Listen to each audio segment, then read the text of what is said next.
Hi friends, இன்றைக்கி சாதத்துக்கு போட்டு சாப்பிட்ற மாதிரி பெரிய நெல்லிக்காயை வச்சு பொடி செய்ய போகிறோங்க. அது எப்படின்னு தான் இந்த வீடியோவில் பார்க்க போகிறோம். நான் இதுக்கு பெரிய நெல்லிக்காய், மர நெல்லிக்காய் 5 எடுத்திருக்கேன். இது ஒரு 100 கிராம் அளவுக்கு இருக்கும். நீங்கள் அதிகமாக செய்கிற மாதிரி இருந்தால் அதுக்கு தகுந்த மாதிரி மிளகாய், புளி, உப்பெல்லாம் சேர்த்துக்கலாம். பெரிய ஸ்பூனில் 1 ஸ்பூன் அளவு கடலப்பருப்பும் உளுத்தம்பருப்பும் போட்டிருக்கோங்க. கட்டி பெருங்காயம் சின்னதாக 2 துண்டு போட்டு இந்த பெருங்காயத்துக்கு மட்டும் கொஞ்சம் நம்ம எண்ணெய் விட்டுக்கலாம். நம்ம பருப்புக்கு எண்ணெய் விட வேண்டியதில்லை. இதோட 2 வரமிளகா சேர்த்துக்கலாம்.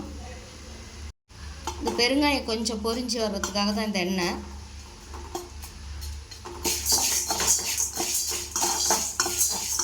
இந்த கடலப்பருப்பு உளுத்தம்பருப்புலாம் செவந்து வந்தால் போதுங்க.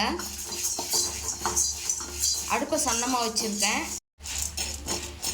பருப்பு ஓரளவுக்கு கலர் மாதிரி வருதுங்க. இந்த சமயத்துக்கு நம்ம கருவேப்பிலை கொஞ்சம் இதோட சேர்த்துக்கலாம்.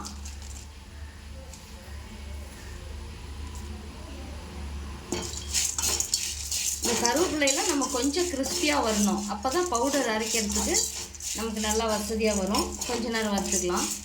அதோடு சேர்ந்து இந்த பருப்பும் நல்லா வறுபட்டு வந்துடும். நல்லா வறுபட்டு வந்துடுச்சிங்க. இந்த சமயத்துக்கு ஸ்டவ் ஆஃப் பண்ணிக்கலாம்.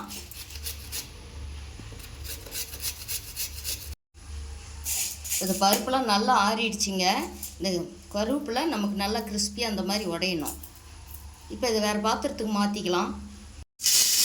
ஒரு பிளேட்டுக்கு மாற்றிட்டு இது ஒரு 5 நெல்லிக்காய் 100 கிராம் அளவுக்கு இருக்குங்க. இப்போ துருவி வச்சுருக்கேன்.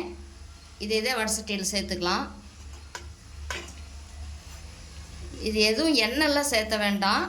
அப்படியே இந்த ஈரப்பதம் நமக்கு ட்ரை ஆகிற அளவுக்கு இதை வறுத்து எடுத்துக்கலாம். இதை நான் அடுப்பை சன்னமாக வச்சு தாங்க வறுக்கிறேன். பாருங்கள், சன்னமாக வச்சுருக்கேன் அடுப்பை. இந்த நெல்லிக்காயில் உள்ள ஈரப்பதம்லாம் ட்ரை ஆகணுங்க. அந்த அளவுக்கு நம்ம இதை வறுத்து எடுத்துக்கிட்டோமா போதும்.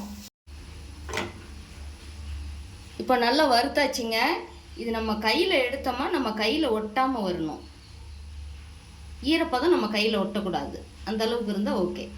இப்போ ஸ்டவ் ஆஃப் பண்ணிடலாம். இது நல்லா ஆற வச்சு மிக்ஸி ஜாரில் போட்டு அரைச்சிக்கலாம். இதுக்கு நான் ஒரு சின்ன பீஸு புளி எடுத்திருக்கேன். ஒரு சின்ன சுண்டைக்காய் அளவுக்கு தான் இருக்குது. இது இதோட சேர்த்துக்கலாம். இந்த நம்ம வறுத்து வச்சது இதோட சேர்த்துக்கலாம். ஆறட்டும். இதுக்கு தேவையான அளவு உப்பு சேர்த்துக்கலாம். கல்லுப்பு.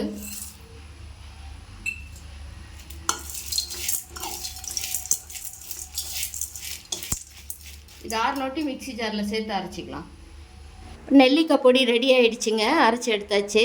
பாருங்கள், இந்த மாதிரி கொரகொரப்பாக தான் இருக்கணும். அப்போ தான் நல்லாயிருக்கும். இப்போ இது நம்ம சூடான சாப்பாட்டுக்கு நல்லெண்ணெய் ஊற்றி சாப்பிடலாம். நெய்யும் சேர்த்துக்கலாம். நான் நல்லெண்ணெய் தான் சேர்த்திக்க போகிறேன். இது நெல்லிக்காயை தனியாக கொடுத்தா யாருமே சாப்பிட விரும்ப மாட்டாங்க. ஏன்னா அது கொஞ்சம் கசப்பு தன்மையாக இருக்கிறதுனால நம்ம இந்த மாதிரி பொடியாக செய்யும் பொழுது இதுக்கு உப்பு, காரம், புளிப்பு எல்லாமே சேர்த்து செஞ்சுருக்கோம். இது சாப்பிட்றதுக்கு நமக்கு ரொம்ப நல்லாயிருக்கும். இது சின்ன குழந்தைங்கள்லேருந்து பெரியவங்க வரைக்கும் எல்லாருக்குமே நீங்கள் லஞ்ச் டைம் அப்போது சூடாக சாப்பாட்டுக்கு இது ஒரு உருண்டை அவங்கள சாப்பிட சொல்லிவிட்டு திரும்ப நம்ம வைக்கிற குழம்பு நம்ம சாப்பிடும் பொழுது இந்த நெல்லிக்காயோட சத்து நமக்கு அன்றாடம் நமக்கு கிடைக்குங்க. இது போல் நீங்களும் ட்ரை பண்ணி பாருங்கள். இந்த வீடியோ பிடிச்சிருந்தால் லைக் பண்ணி ஷேர் பண்ணுங்கள். சப்ஸ்கிரைப் பண்ணுங்கள். தேங்க்யூ.